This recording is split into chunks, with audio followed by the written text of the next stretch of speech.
great light has gone out in the universe. Worlds annihilated.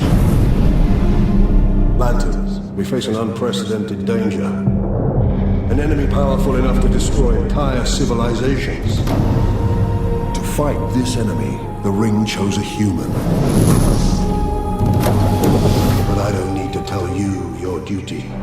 Well, now this is the Green Lantern that the fans have been waiting on. If it was on TV. Yeah, I was going to say, I don't think this is the Green Lantern the fans have been waiting on. It's a Green Lantern, which is more than the fans have gotten so far. Yeah, as a Green Lantern fan, one of the before-mentioned fans. I thought you were going to say as a Green Lantern. No, it is not the Green Lantern we've been waiting for. In brightest day and blackest night, I prayed to God they wouldn't fuck up the Green Lantern tonight. Jesus Christ. Because I don't know what that was in my sight. I was about to say, yeah, this is about as black as a night gets for you, isn't it? Yeah, I think you didn't charge your ring up all the way. Dude, yeah, that's how I feel right now. I feel like my ring just fucking my ring just fell in the goddamn toilet. I know. You got a little Green Lantern stand over there. It's gone dim. I know. I'm kind of like bummed out, even though I didn't see a horrible movie tonight. Yeah. It's one of those where, like, man, I wish I could hate it or love it. And it's just, it refuses to go one way or the other. The worst part about it is that in and of itself, because there is stuff about it that's really genuinely cool. And the stuff that so isn't cool, just you're doubly mad at it because you're like, you know what? There's enough here to make me mad that you didn't figure out a way to make it work. Because if there had been nothing, if it was just like shit, we'd be like, whatever, who cares? It was trash. Yeah, well, you know this what? just felt like wasted potential. If they had made the movie with Jack Black like they started, then we would know how we felt about it. Yeah, or maybe it would have been cool. I don't know. Who knows? Because I don't think so. Because I'm looking at this. See, again, I'm the guy that they need to sell this movie to. I'm the guy that needs to go in and say, I don't understand Green Lantern. Green Lantern's kind of silly to me. And I need to come out like, damn, Green Lantern's dope, man. Shit, that dude's badass. I'm sorry I ever doubted you, Green Lantern. You cool with me, man. That's just the bomb. But you did not come out doing that, is the point. I know, I would not come out doing that, just talking to random people. Dude, Green Lantern's hype, man. Hey. Well, it is funny that me and Cyrus and co-hosts all went in our Green Lantern shirts all pumped up. I know, that's why I sat 5 rows away from you. All I thought was nobody's going to be a dork enough to wear their fucking Green Lantern shirt tonight, so I'm going to wear mine. Oh, no. Wrong. Man, I watched that theater tonight. It looked like the Green Lantern Corps had rented out the theater because there was so many nerds in there with Green Lantern shirts. There was. I was like, damn, I could just turn right around and probably see a better movie. Yeah, you know, the crazy thing, though, is that I keep hearing nobody knows that Green Lantern's coming out. Nobody knows who the fuck he is. But I actually had a guy today, come up to me and go, hey, man, that movie, Green Lantern, when's it opening up? And I'm like, well, shit, a couple of days, buddy. Well, that's funny because somebody came up to me and they said, man, when is The Mask 3 coming out? That movie, right? That's it, right? With Ryan Reynolds, he's the new Mask. All these people just coming up yelling at y'all, hey, boy, is that giant turkey still in the window now? You say, go fetch me the biggest turkey in that window, young lad. Hey, little robot. Is that ham still up in HEB? But you know what, man? I got one word for the people. Well, actually, it's probably 3 words. But for the people who wrote the script, produced this movie, and filmed it, space, homie, space. Because everything that was in space was cool. Or had the potential to be cool. Actually, I thought I loved all the space stuff. Yeah. It was just every time it was just Hal Jordan hanging out on the planet, you're like, this is lame. Go back to outer space. Yeah. Earth pretty much in this movie is represented by Tatooine, where you always hated in the Star Wars movies when they had to go to that fucking desert planet. And that's how I felt like every time they went back to Earth, I was like, oh, not this again. This is the same feeling I had when I watched, and I'll bring it up again, Masters of the Universe. Yeah. I don't want to see He-Man hanging out on Earth. I want to see him doing his thing on Eternia or wherever the fuck he's supposed to be fighting Skeletors. Can we officially call this He-Man syndrome? Yes. When you have a cool planet that you can stay on, but you decide to save money by going to Earth. Exactly. It's funny because it's exactly what I thought Thor was going to do and didn't do. But my problem with it, with what they do at the space scenes, is when they're on Oa, there's 2 sets for Oa. There's the set where all the lanterns stand around chanting, and the bridge where they train Hal. And every time they cut back to Oa, it's only one of those 2 sets. Well, no, 3, because there's the place with the Guardians, the little Guardian circle. Okay. So and you forgot when they did the fly around, which was badass. Yeah. Now, before we get too deep into this, on, I guess for people who are like me, who didn't really know anything about Green Lantern, sum it up kind of quickly. There's an alien. What a nerd. I know, man. What an asshole. Read a comic book, you idiot. There's this. That's what it's like now. You know the tables have turned. I hate to tell you. You're the nerd, Corey Coleman. We have Yeah, we're gonna have to control. put you in a death camp. I think Scott Pilgrim proved that wrong. This nerd renaissance, it ain't real. I know. That's the hipster renaissance. Yeah, you keep telling yourself that while Thor and all these other Corey, don't worry. I'm that one nerd that still kind of cringe every time I see somebody try to fight that battle. I'm I like, know. hey guys, we don't have the artartillery for that just yet. Calm, You ain't calm gotta tell down. me. I still see it. Don't worry. We don't have the artillery. What are you talking about? My power ring lights up. Yeah, no. whatever my construct will take him out. Not worried. So there's this badass purple alien called Abin Sur. He even got a cool ass name, Abin Sur. He should open up. Abin Sur. Abin Sur. He should open up any it's like, restaurant. God damn it, it's Sir Abin. I'm a knight. It does like an African name, though. It is. He should be Shaka Zulu or something. You know, the actor for that is Tamura Morrison. You've seen him. I think the guy is like. He was Jango Fett in the Star Wars That's movies. it. That was him. That's Oh, that right. guy. Okay. So, yeah, Yeah. he's a badass purple alien in this. That's right. He has defeated like the biggest, baddest villain in like, I don't know, 25 quadrants or something The like that. 28 known galaxies. Yeah, there you go. And he's the only one to bring him down. Parallax. And Parallax busts loose one day. I don't know how. He just gets so mad, like, I'm tired of this shit. And he comes after Abin Sur. The shittiest prison ever. Yeah, but- I know. You literally walk on it and it breaks apart. It's almost like leaving the gate open to a prison cell and saying, well, if you could break out these handcuffs, you're free to go. Right. And so, Parallax comes after Abin Sur and mortally wounds him. Now, Abin Sur says, I got to land at the nearest planet, which is Earth. He lands and he says, look, I'm fucked. I'm going to die. I'm out in the sticks. What the fuck? Yeah, what am I going to do? You're like, It's like if you and I were driving and our car broke down in Alabama. Yeah. It'd be time to just send our rings on to somewhere. You might as well. he was- you ain't making it out. Exactly. no, you ain't He getting was out of definitely at the ass end of space. Yeah. yeah. So he says, ring, fly off and find the next guy for the job. You know what to do. Mm-hmm. You know how to find this guy. And that next guy is a cocky ass ace pilot called Hal Jordan, played by Ryan Reynolds. And that Hal Jordan is such a rebel, such a confident guy that he just crashes a jet plane. He's like He's hey, Iceman. Yeah, he's he's up like, there flying with the top guns. yeah, like, hey man, what the fuck? That plane cost millions of dollars. Like, hey, you That wasn't my money. Yeah, well, shit. I did what I had to do. That's a plaything for me. Hey, y'all can give me another one, right? So I thought there was a bungee cord attached to the plane. I didn't know. So you look at Hal Jordan, it's like, wow, this is the guy that's going to defend the galaxy against the biggest villain out there.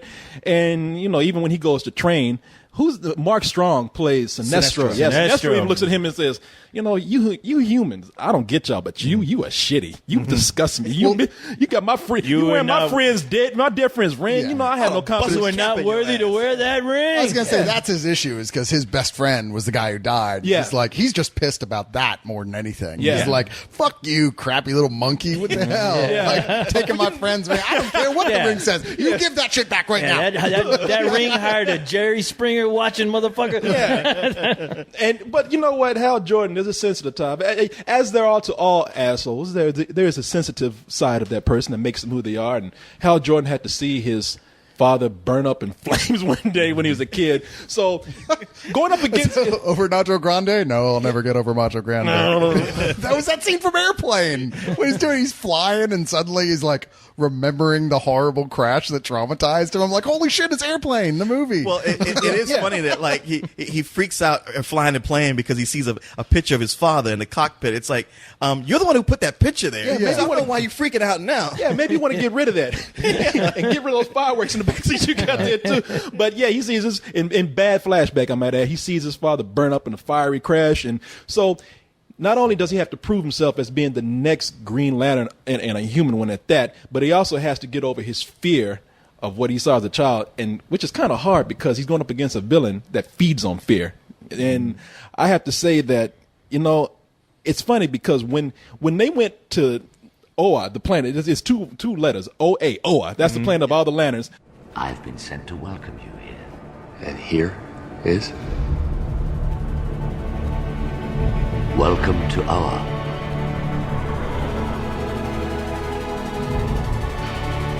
This planet has been our home for countless millennia. Since time immemorial, the Green Lantern Corps has served as the keepers of peace, order, and justice throughout the universe. To be chosen to join its ranks is the highest of honors and the greatest of responsibilities.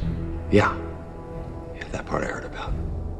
When they went there, it was badass, man. They had all kind of aliens that would sit in the background. I mean, they even had like little flies that had Green Lantern shirts on. Oh, yeah. And, you know, all of them had the cool ring. I think even Gollum had that ring. He was like, yeah! He's out there. He's a lantern, but Man, Gollum would have lost his shit. Yeah, they had a mall. There was nothing but Sharper Image stores. It was awesome.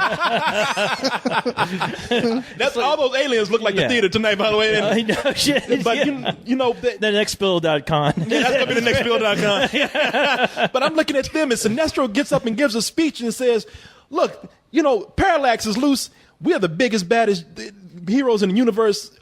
We know what to do. And they all lift their rings up in the air, flash a green light. I'm like, yeah, go get them. And they cut back to Earth, and you don't ever see that big battle ever. Well, it was poker night, so come on. It does seem like being in the Green Lantern Corps is a lot of like puffing your chest up and talking like you're a badass, but you don't really leave the planet. You just shine your ring up like like cutting on a cigarette lighter at a concert. Well, they did actually show them go after Parallax, if you remember, And get their they got asses their handed asses to them. handed. So what do they do? They're like, you know what? We're just gonna hide out here. And on top of that, it was only like, he yelled to a whole, like, concert of Green Lanterns, and it was 5 of them that went up there, and I was like, that's it? You really? There's like, there's a 10,000 Green Lanterns, and you like send 5 of them against the most dangerous thing the universe has ever gone against. Who are supposed to be who are supposed to be like the greatest warriors, or at least these 5 that were picked, and you're like, really, that's the greatest you got? Oh, I mean, I also kept thinking, like, okay, these Green Lanterns, they're supposed to like protect different sectors of the universe. So if they're all collected on the planet, who's protecting those sectors? Yeah, it was almost like Mark Strong and Sinestro, like, come on, let's go. And he turned back and ain't nobody there. Where these motherfuckers at, man? I mean, they're like, come on, y'all. Yeah, they're space cops. They're like real cops. They just sit around eating donuts all the time instead of actually patrolling. Yeah, they were giving tickets out that day. You're going a little bit fast there in the 21st quadrant, but you know, it's even like they switch crews. Like when they're on Oa, the planet with all the aliens, they got their best A-team directors, cinematographers, script writers, you know, all that stuff. When they go down to Earth, they get second AD units to film all that. You know, get TV writers. Because once they go to Earth, that's when Cole, she was saying that's when the editing gets choppy. That's when you get a lot of bad music for this film that's supposed to be so orchestrated. And the thing is, the sad thing is, I think it's who is it? James Newton Howard. Yeah, that's it. Who's worked on The Dark Knight, and Batman Begins, along with a number of other scores. Are you sure that? Well, it's Hans Zimmer. No, it's him. Yeah. Well, Hans Zimmer did the score. Oh for The wait. Dark Knight. Howard Shore.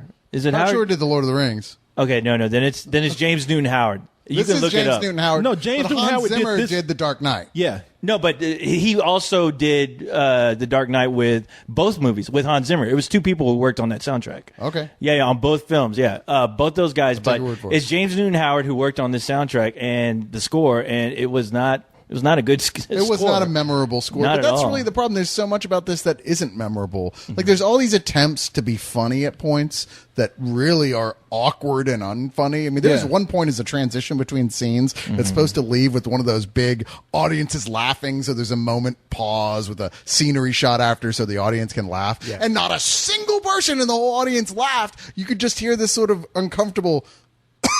Yeah.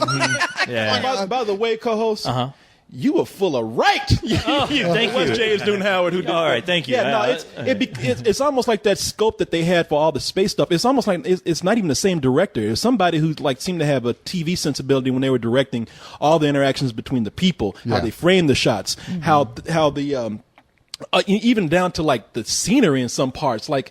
I felt exactly that way. Yeah. I felt like I was watching a TV show when it was on Earth and a actual movie in outer space. Well, here's the thing. As I was telling these guys, because I kept having that feeling too, like that music, it felt more like TV music. Everything else had those TV sensibilities. Now, even though it was Martin Campbell, who's a great movie action director, the movie is written and produced by Greg Berlanti and Mark Guggenheim, who did No Ordinary Family, the TV series. And it was like, at the time I was watching it, there were times it kept making me think of that series, because just in the way, like the speech that Hal Jordan makes, it's that kind of TV writing, the kind of stuff that they did, where they're writing superheroes from 15 years ago, before we had movies like Spider-Man, X-Men, Thor, all these other new, there's a whole new paradigm. Dark Knight changed everything, but not to these guys. They're still looking back when you could just do a little bit. Yeah. People were so happy to have whatever they had, and it was cute. But And there's not a single heroic line in this film. No. There's attempts to do heroic lines, but man, there's some of the worst heroic lines ever written for a superhero. Well, I couldn't tell if they were like trying to hold back on some of that dialogue. It seemed like, we're going to fool you into going into a conventional route that you're used to seeing with these superhero movies, but we're not. We're going to pull it back. We're going to try to do something different, and they don't. I mean, it's like everything seems so like shorthanded in this film, especially dealing with the characters, the plot, and the situation. It seems like they try to get you in it, and as soon as they do, the one thing they do right is they get these characters right. They get good actors to play these characters. And they set up the situation where it's like, this has the potential to be a great film. Well, but they just kind of throw it away. There's two things that could have covered that. Yeah. If you have a lot of scenes that are not, if you're not going to concentrate on a lot of the epic battles, the space stuff, the heroic scenes, then you're going to have to like make it up with your drama. Mm-hmm. And they don't really do that there. I mean, I look at things like, I don't want to compare this movie too much to the films as its own thing, but an example of that is looking at both like, Dark Knight, that goes without saying. A lot of that, all the relationships in there were pretty intriguing, and we were into that. Or you look at Thor, where you had people who actually brought Shakespeare, or Shakespearean acting to a comic book movie, and that whole thing with Loki, you felt that kind of pain there, and then with Thor being down on Earth, well, their gimmick is that they got a lot of the good humor from being like a big fish out of water story. That's not what we have here. But if you can't get the drama right, make it up with a cool ass villain. Mm-hmm. And in this one, you don't really have that. You got two things in this movie that just don't seem effective at all. You got a guy with a nutsack for a head and galactic, and galactic diarrhhea. You know what I mean? And neither one of them seem that, that big of a threat. Hector Hammond is played by Peter Sarsgaard. Yeah. And Leon, you were saying this. He knows Hal Jordan from like a kid. Yeah. He knows, and Blake Lively is in here as Carol Ferris, and they all mentioned that they knew each other. They all grew up as like kids and either they stuff. went to high school or they were kids or something. Right, and there never feels like there's something big missing there, which is that you feel that you should have Hal Jordan and Carol Ferris genuinely like who Hector Hammond was. You feel like that.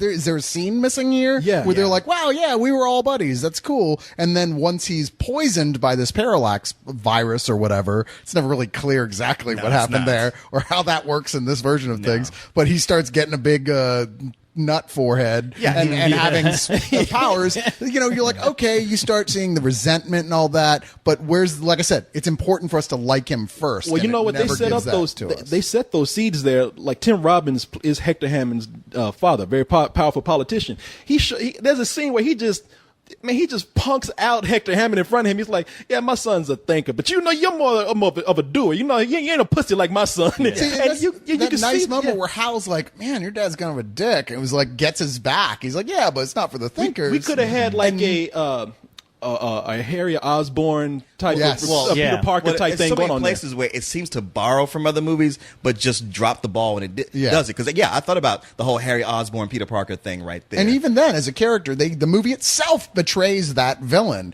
because it's building him up as this big villain, but ultimately there's zero payoff for him. For what little they did with him, they should have just left him out of the movie. Yeah, they should have left him out. Yeah. Well, the thing is, the guy who's playing Hector Hammond, I thought he did a great job. Sure. I agree. It's just like like I said, with every one of these characters. I mean, they didn't give him enough to do. I mean, it's like they got the origin right, I guess.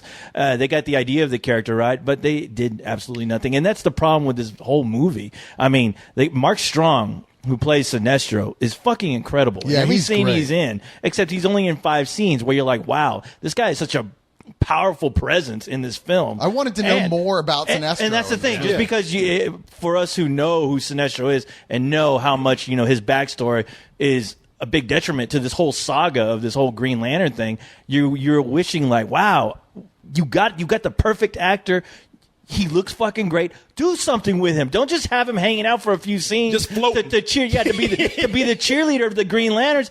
Do something fucking epic with him, man. Well, I mean, show him being a fucking badass. Make that he the is. relationship with him and Hal very central to the film, and it never really is. Like in the reinvention of the comics that Jeff Johns did, that a lot of this is based on. He made it so key that everyone knows that Sinestro eventually becomes the greatest enemy of the Lantern Corps, right? But that he started out as one of the greatest Lanterns. Yeah, he's the Adam guy. Stewart died. He was the best one. Yeah, and he was the guy who personally helped train Hal Jordan and grudgingly grew to really respect and even become very close friends with them. Right. So that whole part there is really missing, not to mention there's a post-credit scene that's like, you know what, we're going to skip over all that friend stuff and just prepare you for the next Yeah. movie where he's the bad guy. Which- As far as the post-credit stuff, you know how you stick around for those Marvel movies for that? Don't stick around this time. Yeah, Just get up Because and leave. well, the thing is, saying that too is that I mean, it sucks that wow they got the look right, but there's nothing for me to chew on. There's really nothing. You're just showing me like highlights. It's like it really is like a Green Lantern for dummies. Well, the movie is a big cock tease because they take you.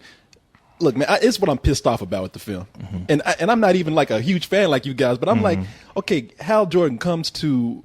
I starts training with Kilowog, who's voiced pretty well by Michael Duncan. Michael Clark Duncan. If you just got a big old monster, just get Michael Clark Duncan to do the voice for it. He's done gorillas and all kind of shit. But here, he gets trained. You're like, man, I'm into this. It's hard to train to be a Green Lantern. Except 5 minutes later, Hal Jordan's like, I quit. And he just gets up and leaves. And I'm like, no. Stay here because this is cool. And they just skip through all this Who would training. leave that? Yeah, he skips through all this training. We miss all this essential storytelling of what it takes to be this legendary Green Lantern. They really compress that into like a few minutes of a scene, and then they just neglect that. And I'm like, man, that is shitty for them to do that. If I was a fan, I would be pissed. Yeah, you talk about wow. You know what?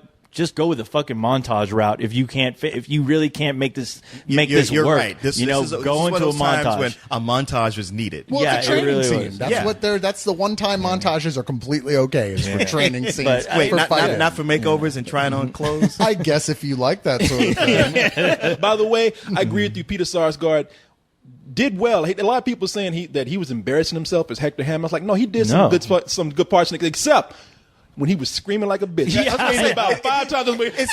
I know. Like the first time was super. The first time was super effective. Where you're like, wow, that's fucking painful. But then when he does it for the next 3 times, you're like, all right, stop. All right, stop. Just stop I already. was like, how please, can you be a please. villain, man? You just need to leave I now. know. This movie makes. I mean, honestly, this movie, even though I'm pointing out, like, we're obviously pointing out a lot of the bad things. I mean, We point out some good things. I still don't hate it. I mean, I honestly feel like a lot of this movie is on the fucking cutting room floor right now. I mean, watching it tonight, it really felt like, especially the closer you got towards the end, it felt like they chopped the shit out of it. Only because scenes end so abruptly. They do. And a lot, and there was a scene that came up that I'm like, okay, are we missing a reel? Because how did this conflict already happen so quick without the other person knowing what exactly is going on in this scene that's happening right now? It's like, wow, okay, there seems to be something that got cut like I felt more like it was underwritten, or if it wasn't underwritten, it was written in a way to where it moved slowly enough to where whoever was editing it just didn't have the attention span or the patience, and they're like, nobody's gonna stick around for this. But saying that, Few films can succeed starting off with an explanation of everything that's happened up till now when it's the first movie. Right. Every once in a while you can get away with it, but this was not one of those cases, and you worry. The moment they do that, it's like, okay, here's the Green Lantern Corps, here's how it works, here's everything that's happened, here's what Parallax is. It's like, wait, isn't there a way you could have shown me this instead of just telling me? And the thing that? is, like, this is a movie where after it ended, I was like, this movie needed to be like 2 more hours long. I would have stayed and watched it. As far as like the thing that they're setting up, it's because I hear they're wanting to make this into a trilogy, Well, and of I'm course. just They like, want to make everything into a trilogy. but I'm like, you know what? You can't do that with trying to cram in an epic story in an hour and 45 minutes. The modern Green Lantern is a space opera in the books, and that's where they're pulling most of their material from this. And yet, that's not the movie that they made. That's the best Green Lantern stuff for the modern definition. Yeah. And in the movie, that's the best Green Lantern stuff. But even in here, where there's that point, like he's like, "Oh my God, what am I going to do? There's an implacable enemy. What should I do?" Instead of going back to Oa, he goes, "Hey, I'm going to talk to my Earth buddies and ask them their advice." I was like, "What the fuck are they going to do?" And that was so here? crazy because they sitting around talking like, you know, like, man, how am I going to get my car out of the tow shop or something? It's like, there's a big creature Yeah, attacking it's the planet. about I to don't know destroy what the I'm gonna do. planet. What do you guys think I should do? I don't know. Save us? Stop it? Maybe you should go talk to the Green Lantern Corps. Yeah. You haven't even finished training. The guys with who Big Pussy. wield this incredible power. Yeah. I Yeah. mean, There is a creature about to destroy the Earth, and his friends are like, well, man, why don't you at least think about saving the planet, you know, and just sleep on it. And now, you know, if that was us, we'd been like, motherfucker, you better get out there and I save the know. planet. What I ain't are going to you die doing? because you feeling Yeah. depressed right now. I see that fucking thing coming right now. You see Do this picture of your something. father? I'm going to rip this shit up right now. Get your fucking ass back out in space. It don't make any sense, man. And look, I was talking to Leon about this, and it's just like what you're saying, Cyrus. It seems like the movie could have been an hour and 30 minutes, an hour 45, 2 hours long, and told a story that was just fine if they had, like, stayed in, because they're saying that they want that, like, hey, we're making the next Star Wars with this. I guess because they Really? think that they have a bunch of aliens in this, that's what they're doing. Right. Well, in order to do that, they should have, like, left Earth at the beginning of the movie and at the end. We should have just stayed on OR. Or other planets, just out in the universe, Yeah. out in other galaxies. Establish the relationships between Hal Jordan, Sinestro, Tamari, and Kilowatt. You know what you got there? You got kind of another Thor type theme, except it's reverse. We get a fish out of water story, but it's Hal Jordan having to deal with being in these incredible worlds, Right. and dealing with that, and that's so much more interesting. Well, yeah, but whereas Thor was stuck here and he dealt with it, Hal Jordan just went, "I quit." well, that guy said I can't do it, so I guess I better go back home. No, you know, not to like shit on this movie, man. Is the mission of this film like the mission statement is like, hey man, you should really try and stay at your job. yeah, come on, man. You shouldn't God try. damn What you. is with that shit? Stop smoking all the green. You know what I'm saying? And stay at your damn job. Get up on time. Go to work. Just don't be. That is true. Yeah, that seems like that's like the mission. Yeah, he was using that. Yeah, he really was using that lantern as a bong. He was like, I'm gonna smoke this shit and think about going to work. You know, I will say this, man. The movie, as we already mentioned, and just to let you know that we're trying to be fair. Mark Strong gives a great performance. Ryan Reynolds. Ryan Reynolds is great. Ryan Reynolds sells a lot of. This is the great role for him because it fits his personality, and all the special effects I think are great. Even though my only drawback with the special effects is that they look good. I have no problem with the way they appear when Hal Jordan does his effects. But I still think his powers are silly. You know, when he makes a race car track to stop a plane from crashing. You know what? That's the thing. Like early on, I was impressed with how they did the constructs because that was something even in the comics that never quite 100% worked for me. I was like, wow, I dig the way they're pulling it off.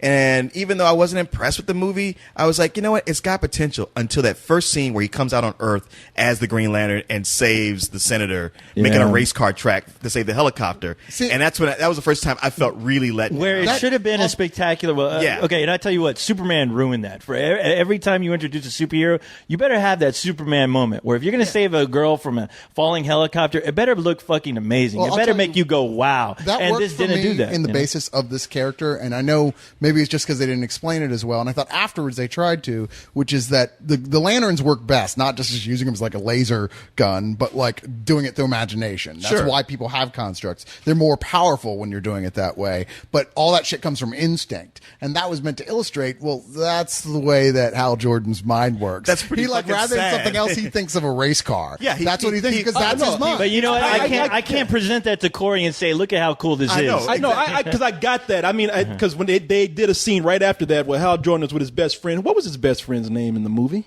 I don't know. He's not even a character in the comics. Yeah, I don't I don't think he had a name. random mixed ethnic guy. Yeah, exactly. Saeed, Anyway. I think is that.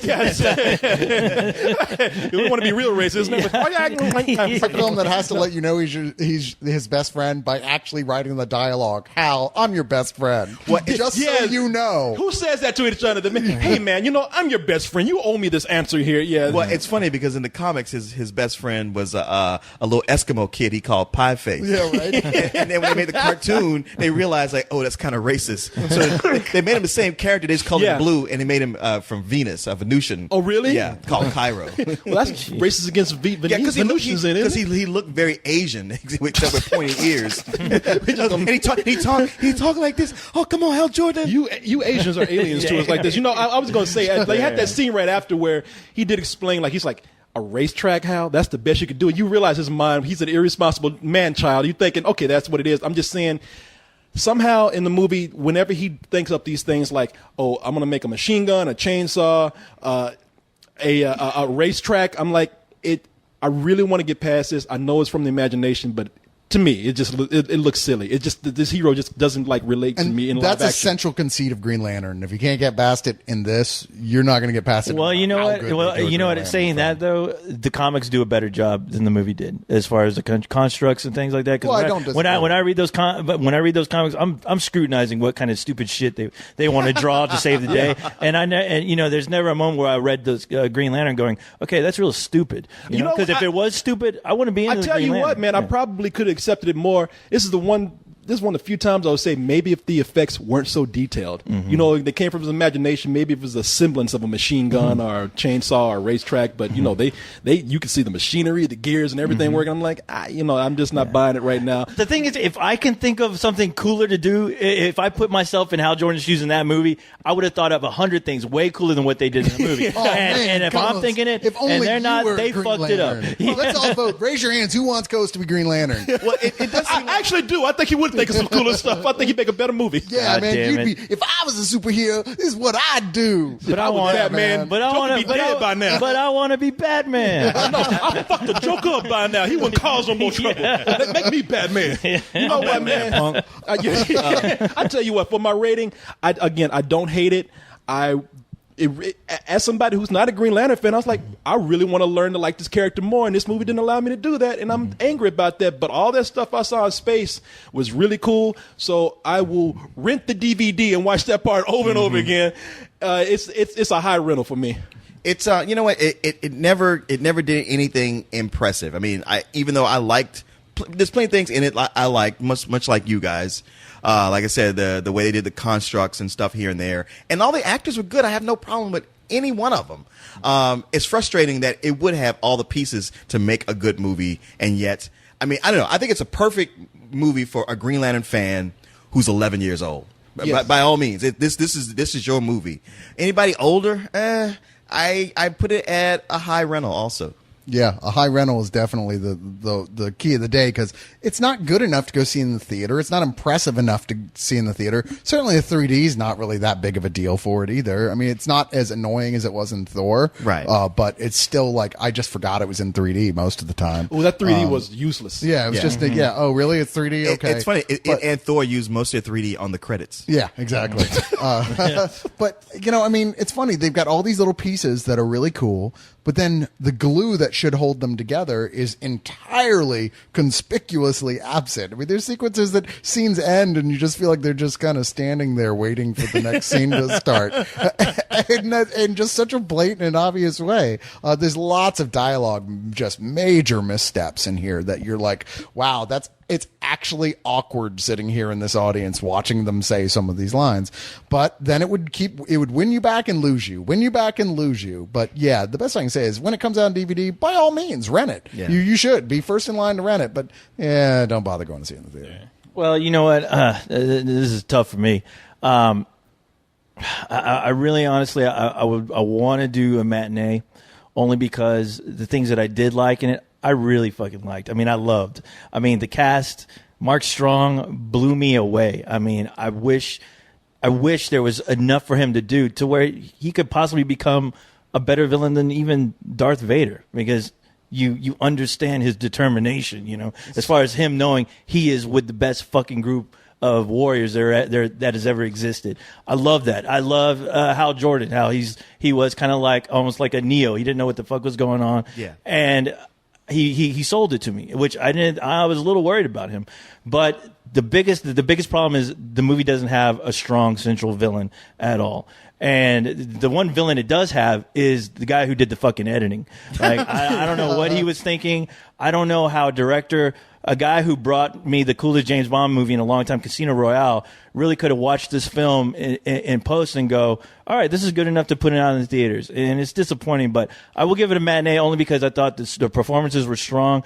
All the bits were there, but I would still like to see it on the big screen. You know, I think seeing it at home, renting it, it's still fine, but a lot of stuff I still want to see on the big screen. You know what? again. You ain't got to take up for Green Lantern. God He's gonna still damn be it. there after the movie's gone. No. You can still read your comics with pride. Yeah, Yeah. yeah. You ain't got to. You know what the thing is? I hope You might want to get rid of that shirt. I'm scared. No, I can't get rid of this shirt. This. I've earned this. All right. I've read lots of fucking. I spent lots of fucking bullshit money on stupid comic books with colors on paper. I mean, I earned this shirt. But the thing is, I like he calls us the dumb funny book boys. It's like, hey, man, He's over here in tears. You're like a self-hating Jew or something. I don't know what that shit I is. would. Oh God, call me Woody Allen Jr. But no, but I'm hoping that the next film, if this movie makes money, I'm hoping it'll be the great movie I'm still looking forward to. You know, you were talking about the villain problem, and this is so frustrating to me. But will you, Marvel and DC, please watch each other's movies? Because if DC had been watching Marvel's movies, they'd know that you do not turn a major villain into a cloud.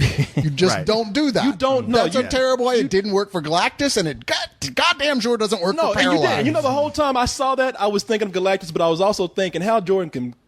He's childish. He's immature. He can pop up with anything that comes to his imagination.